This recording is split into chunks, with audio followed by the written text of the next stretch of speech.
transmissions detected. Kill them all. What you looking at, man? Oh, nothing. I wasn't looking. I wasn't looking at his neck, man.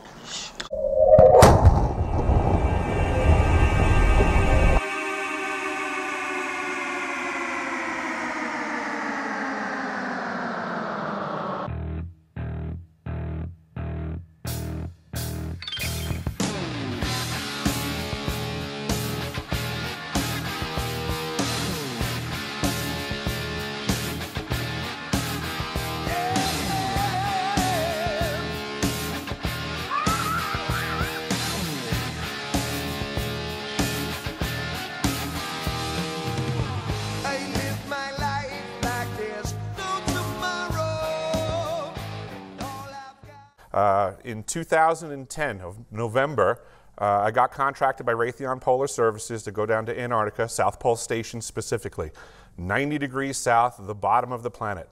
I spent an entire year there until November of 2011. This is the Ice Cube South Pole Neutrino Observatory. I'm going to go into great detail on what they tell you it is, because then I'm going to tell you what it really is. Ice Cube is the world's largest neutrino detector. Ice Cube is comprised of 5,160 digital optical modules, we'll call them DOMs from this point out, suspended along 86 strings, or steel cables effectively, embedded in a cubic kilometer of ice beneath the South Pole.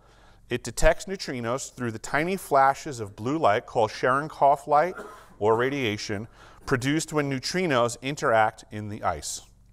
There are 275 physicists in 12 countries and 48 institutions collaborating on this science.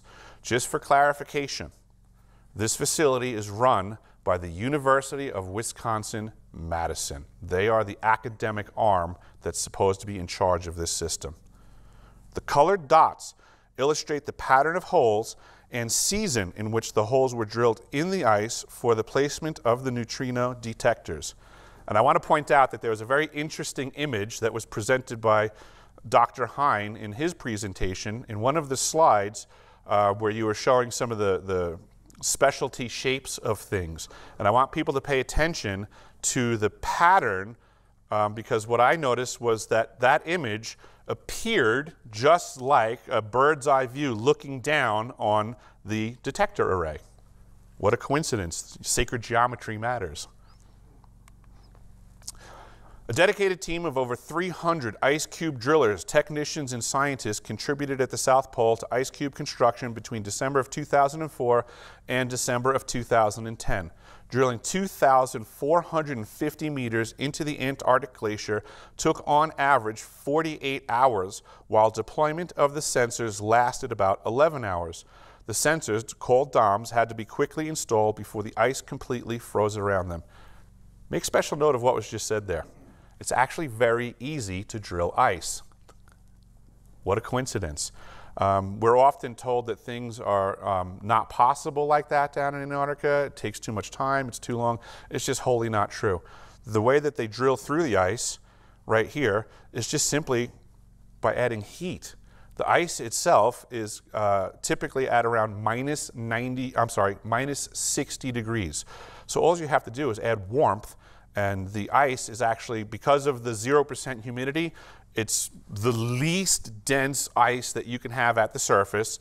So as you apply the heat, it actually retracts and creates a large volume of space very rapidly until you get down to some of the more dense stuff at the bottom. But again, you add heat, it dissipates.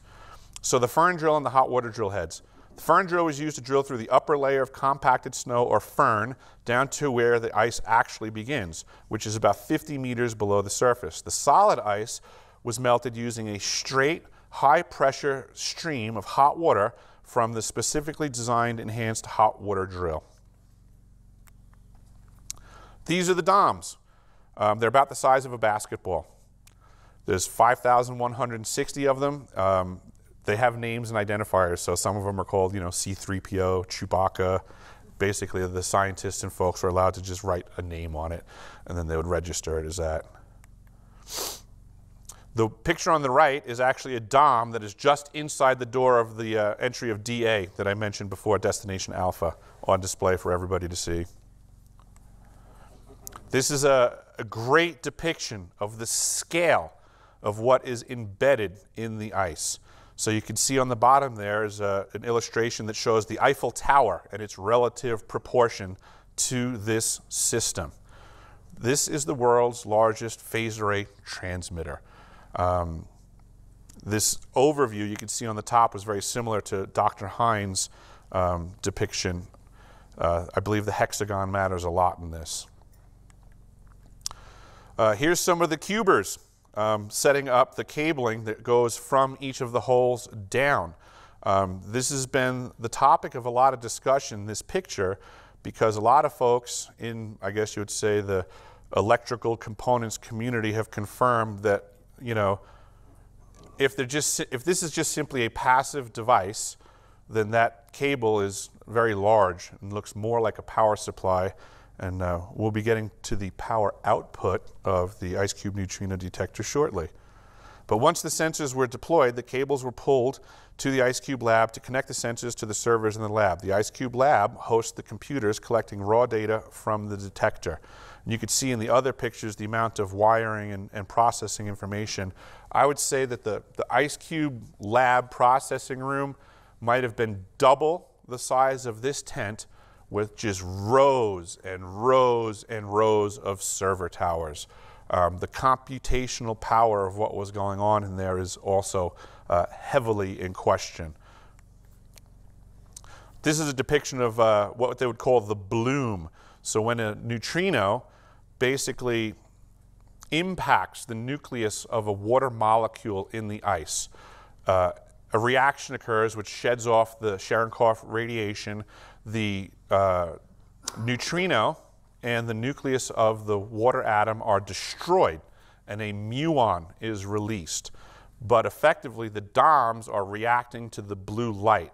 So here you'll see the red area would be the highest concentration of reaction from the DOMs, and then the other DOMs would light relative to their distance, and then at that point they could triangulate the direction from which the neutrino came.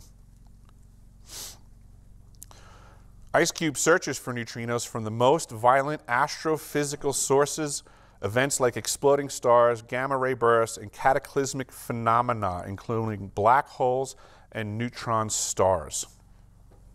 So they say. The Ice Cube telescope is a powerful tool to search for dark matter and could reveal the physical processes associated with the enigmatic origin of the highest energy particles in nature. 6 years after its completion, Ice Cube has isolated more than 80 high-energy cosmic neutrinos with energies between 100 TeV and 10 PeV from more than 1 million atmospheric neutrinos and hundreds of billions of cosmic ray muons. For those of you that may not know, neutrinos currently seem to be the most prevalent particle in all of our understanding of everything. There are technically billions and trillions of them passing through this space that we're in right now. They're actually just so small that they can pass in between the, I guess you call it the electron shell and the nucleus of every atom. There's just almost never any contact because they're that small. I found that in the owner's manual, basically, the operator's manual, right? Everybody buys something, it comes in an operator's manual, whether it's a car, a tractor, a television. In the detector's paperwork, I found a page that states very clearly that each of the 5,160 DOMs actually has the capacity to transmit at up to 2,047 volts each. That, ladies and gentlemen, makes it the world's largest phased array transmitter. This thing is not simply listening. This is a directed energy weapon system. It can generate earthquakes. In February of 2011, when this system went from construction to operations and maintenance, effectively the first time they ever transmitted, we caused the earthquakes in Christchurch, New Zealand in February of 2011, 2 of them. I was initially told that this was friendly fire, and I did believe that for a little bit. until I continued in my research and found stuff that shockingly leads me to believe that it absolutely was not an accident. And the piece of information that I came across in that regards was a WikiLeaks post, apparently from the desk of Hillary Clinton. And I'm paraphrasing because I'm horrible with remembering things verbatim, but it basically said that she was very happy about the results of the earthquakes in Christchurch and very happy that they occurred on cue. So this corroborates what I was hearing from my own crew hands, that we have the capacity to do these things. It doesn't take a lot of research. If you simply want to go on the internet and look at all of the science that is available, you can look up how to induce earthquakes. This was also very fortuitous that Dr. Simon brought up yesterday. We had a slight engagement on the topic of ball lightning being generated by earthquakes, and that symmetry would tolerate the idea that if you could generate ball lightning and deliver it somewhere, well, in its explosive capacity, it's simply a discharge of energy. A simple required straw that breaks the proverbial back of the camel and can instigate an earthquake, certainly with great ease, wherever there is a fault line. Since I've gone into the disclosure realm, I am still supported by crew hands that worked on these systems and want this information out because justice is required. Humanity deserves the truth. They want to impress upon everybody that it is extremely easy to generate an earthquake. We just need to understand that the technology exists and is being wielded. Energy discharges are energy discharges. It's just that simple. If it turns out that we have systems that have the capacity to deliver them, we have new weapons of war. And this is what I'm trying to let everybody know, is I've simply found the location of one of these systems. And everybody should start understanding that the world is not what we think. So, third issue with this system, in the grand scheme of what we're learning in referenceable, patented science that exists, is the very nefarious activity of what is now being referred to as voice-to-skull, which is one of the symptoms on the Havana Syndrome list that they benignly refer to as victims hearing peculiar sounds in their heads. What they're alluding to, without saying with any great specificity, is the ability to put a voice in your head. This was used during Desert Storm very effectively, and this is a technology that is wholly referenceable and real. And I believe that this system is just one of the more powerful units that can accomplish it. When it comes to directed energy weapons, we need to think of weapons differently than we have conventionally. We're used to, a rifle where you pull the trigger and one caliber of bullet comes out per trigger pull, and it's very conventional. Directed energy weapons are very manifold. They can do multiple things because once we step into the energy realm, it kind of almost gets into like whatever you can think of, and then it's just a matter of changing a couple of circuits and a couple of things, and then that makes the unit itself multifaceted. And then we have the complex problem is that these systems seem to be also cogged together to almost make a bigger, more nefarious machine. If we have this system over here at the South Pole Station, if we have another system in Gacona, Alaska, and if we take, for all practical purposes, a beam from one and a beam from other, and then we cross them, we start to get these more compounded, complex problems for humanity. The other system that I came across in the directed energy weapons category, I was working one day. I had to swap out a pump. That pump had electricity going to it. I had to isolate that circuit to facilitate the pump replacement. And when I was tracking the power back to the panel, I became confused because the panel, its marking said this is supposed to be off, this is supposed to be on, but nothing was matching up. So I was concerned, am I getting the right circuit here? Am I going to de-energize correctly? So I ran it up my chain of command, had a conversation with the facilities engineer. He came down, started looking at stuff, and then the circuit that was causing the confusion, I was then at that time informed that that goes to the ELF system, which we were told was de-energized. And now I learned it was on. Well, again, I was in the submarine service. I'm very aware that ELF is a highly guarded system. It can certainly be used for submarine communications, and I do not doubt that our spooks were communicating with submarines regularly. I don't doubt that. But again, upon further research, we find that these systems are more complex, and then again, when you cog them together with other systems, great feats of technological advancement can occur, and now that's 2 directed energy weapon systems that I testified in Congress for having discovered at the South Pole. The third one was what we call the Atmospheric Research Observatory, the one that they were talking about, the clean air studies. I witnessed myself on many an occasion when I would be doing my rounds in the pitch black darkness of a winter at South Pole. There was an extremely large green laser that shot out of the roof of the Atmospheric Research Observatory. It was a sustained burst for minutes on end. It does not take a lot of research for anybody in this room to find that that is very challenging to accomplish. My research has shown that green lasers are the most challenging and require the most power to simply fire for a millisecond. And I was watching sustained bursts for minutes on end.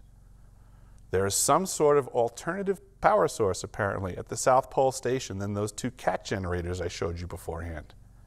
This is also what I showed in Washington, D.C., were maps that I had which appear that Old Pole, which was supposedly blown up during my summer season, I think was a cover story to stop the winter over activities that were going on annually that were folks accessing Old Pole. In the boredom of wintertime at South Pole, it became very common for the polies to just break into Old Pole, go under the ice and see what they can find, and I think they were trying to blow it up as a cover story.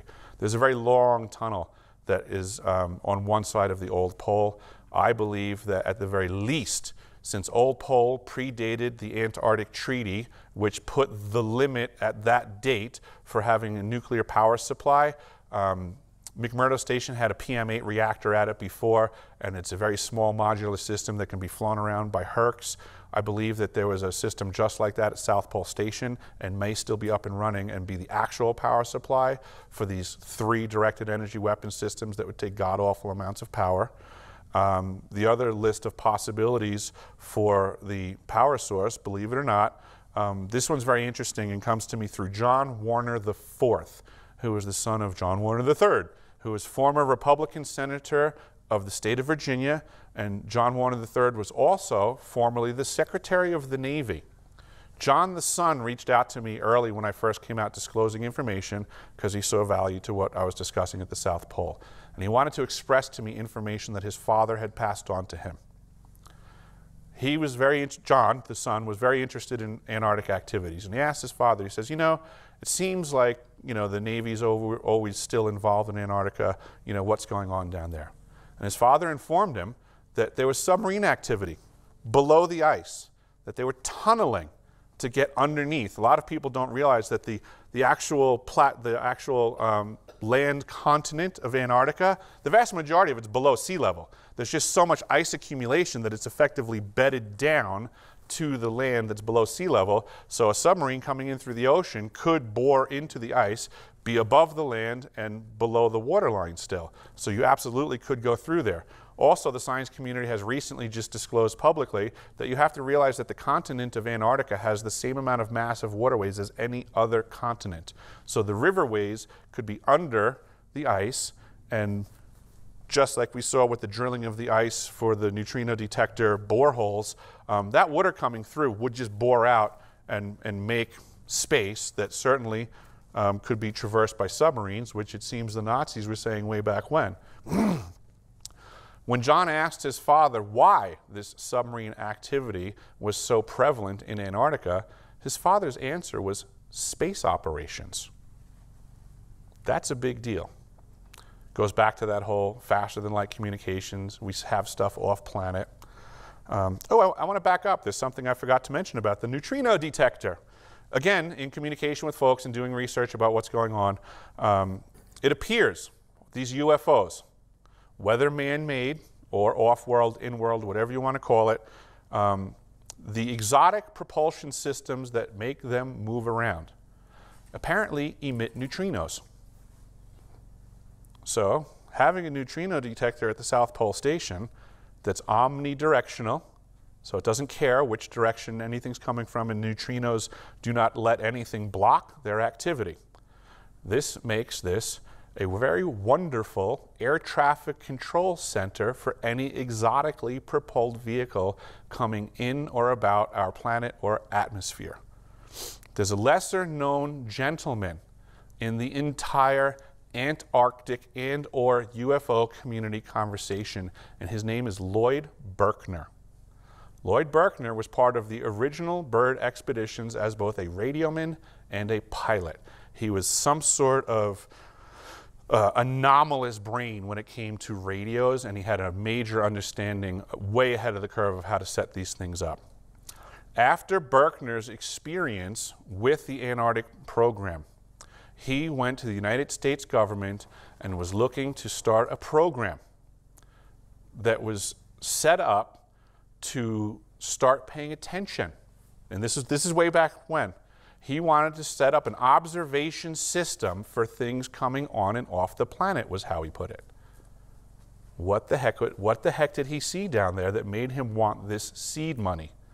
Well, it turns out that the US government agreed with him, and they gave him the monies that would start this program. But they didn't start the program under the pretense for which he presented it. They gave us what was called IGY, International Geophysical Year. It's a very peculiar term that doesn't make much sense to anybody, myself included, and I worked under this umbrella title. IGY is the title of the scientific arm of all activities going on in Antarctica through all international science communities. But nobody seems to discuss what fostered it. We now operate under all this false pretense science, while all the nefarious activities that requested the money and got it approved are happening in secret.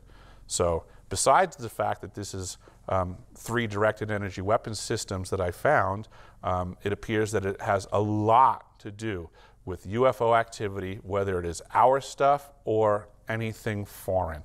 But this is basically the state of the union of the world right now. When I went to testify and I was done testifying, the conversation rapidly changed to, what do we do now that we, the people in that room, are cognizant of there being a massive amount of rogue agencies that have access to technology that most of the human population is unbeknownst of?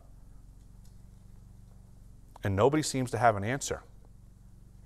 That's the really scary thing, is that nobody seems to know who is actually in charge of this equipment down at the South Pole. Nobody seems to know who's dictating where to shoot the next earthquake at, what the laser beam is firing at, who's gathering the information and shipping it out every single day, and where is it going. Things have gotten out of control of the oversight of Congress and thus the oversight of the American people. We need to start considering things differently. Mark Twain once said that it's a sign of higher intellect to consider an idea that you don't yet support. I'm asking everybody in this room to start considering, what do we do now that we know that these technologies have been in use for probably the greater part of the last 4 decades? What do we do as people, and making it better for our children that we're leaving this planet to, knowing that there are rogue agencies with Star Wars-like technology doing whatever they want, because if this information isn't known to the public, it's not regulated. You know, people often say, well, what are they doing with it? They're doing with it whatever they want until we reel them in. It's a very scary thing right now, but if you start to pay attention, if you look up the Havana symptoms list, and you start to pay attention to the people that you know, your own loved ones, it's very terrifying, but you're going to start to realize We're all actually suffering these symptoms. I know this because I'm familiar with it. I've been exposed to it since 2010. I know people that I have witnessed the changes. It's terrifying, but that's because I'm paying attention and I'm informed. If you actually start to pay attention to this stuff and you start realizing that we're all in the crossfire, the world is in not a good shape right now. I mean, obviously, we have wonderful politicians looking out for our best interests, right? You know, so I don't think that these people care about us at all. I don't think they want to release this very high-end technology because they're monopolizing it. It's highly lucrative. Things are a lot worse than we've ever thought. And that's basically what I'm here to share with you folks.